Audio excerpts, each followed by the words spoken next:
প্রথম ধাপের উপজেলা পরিষদ নির্বাচনের আইনশৃঙ্খলা পরিস্থিতি নিয়ে নির্বাচন কমিশনের বৈঠক চলছে। বৈঠকে উপজেলা নির্বাচনের নিরাপত্তা পরিকল্পনা চূড়ান্ত হতে পারে। এবার 4 ধাপে উপজেলা নির্বাচন হবে। এই পর্যন্ত 3 ধাপে 422টি উপজেলা পরিষদ নির্বাচনের তফসিল ঘোষণা করেছে নির্বাচন কমিশন।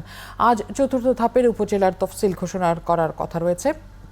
প্রথম ধাপে 152 উপজেলায় 8 মে, দ্বিতীয় ধাপে 160 উপজেলায় 21 মে, তৃতীয় ধাপে 112 উপজেলায় 29 মে।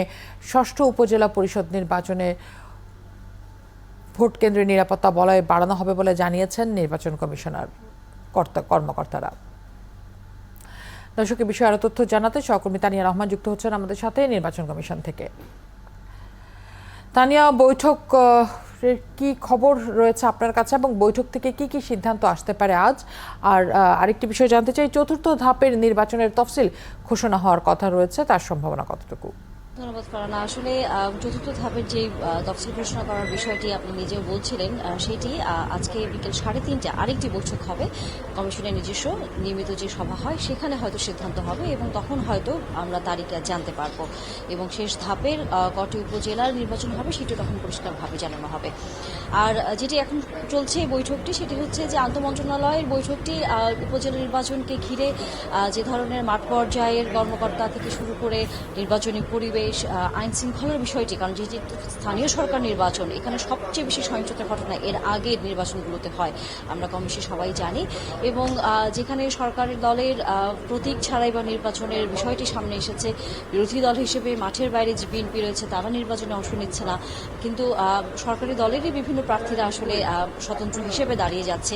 এই সকল বিষয়গুলো নিয়ে নির্বাচনের মাঠের পরিবেশটি কেমন, কতটুকু ভোটার উপস্থিত হতে পারবে নির্বাচনের দিন, নিরাপত্তার বিষয়টি কিভাবে আসলে সাজালে পরে কোনো ধরনের অপ্রীতিকর ঘটনা ঘটবে না, সেগুলো জানবার জন্যই কিন্তু জনপ্রশাসন থেকে শুরু করে স্বরাষ্ট্র এবং একই সাথে স্থানীয় সরকার মন্ত্রণালয়ের কর্মকর্তাদের পাশাপাশি আইন শৃঙ্খলা বাহিনীর সদস্য, বিশেষ করে আমরা দেখেছি পুলিশ, বর্ডার গার্ড এবং র্যাব, এই সদস্যদের উপরে প্রতিনিধিরা কিন্তু এখানে উপস্থিত হয়েছেন এবং স্পেশাল ব্রাঞ্চের প্রতিনিধি আসলে উপস্থিত হয়েছেন।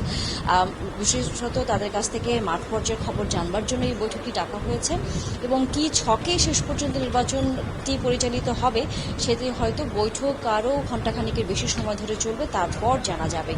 এর আগ মুহূর্তে আসলে এই মুহূর্তে বলবার সুযোগটি একেবারেই কম। তবে যেটি বারবারই আসলে সামনে আসে যে এবার ক্ষমতাসীন দলের প্রার্থীরা যেহেতু এবার সবচেয়ে বেশি মাঠে থাকবে, সেটি স্বতন্ত্র করে হলেও তাদের ভিতর যাতে কোনো ধরনের অপ্রীতিকর ঘটনা না ঘটে, পরিবেশ যাতে বিঘ্নিত না হয়, কারণ এরই মধ্যে কিন্তু কমিশন থেকে বারবার আহ্বান করা হয়েছে যে কোনো ধরনের স্থানীয় জনপ্রতিনিধিরা বা প্রশাসনের কর্মকর্তারা যাতে নির্বাচনের প্রভাব খাটাতে না পারে সেই বিষয়টি খুব কঠোরভাবে এবার নির্বাচন কমিশন দেখছে।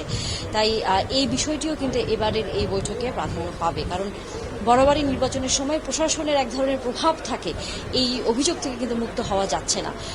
এটি থেকে আসলে কমিশন মুক্ত। সেক্ষেত্রে যেহেতু দলীয় যারা রয়েছেন তারা সেই জায়গায় নিজেদেরকে সরিয়ে নিচ্ছেন না নির্বাচন থেকে, সেক্ষেত্রে নির্বাচন কমিশনের পরিকল্পনা কি থাকছে নির্বাচনের সময়, সেটি আপনার কাছ থেকে জানার চেষ্টা করব তানিয়া পরের সংবাদ সংযোগে।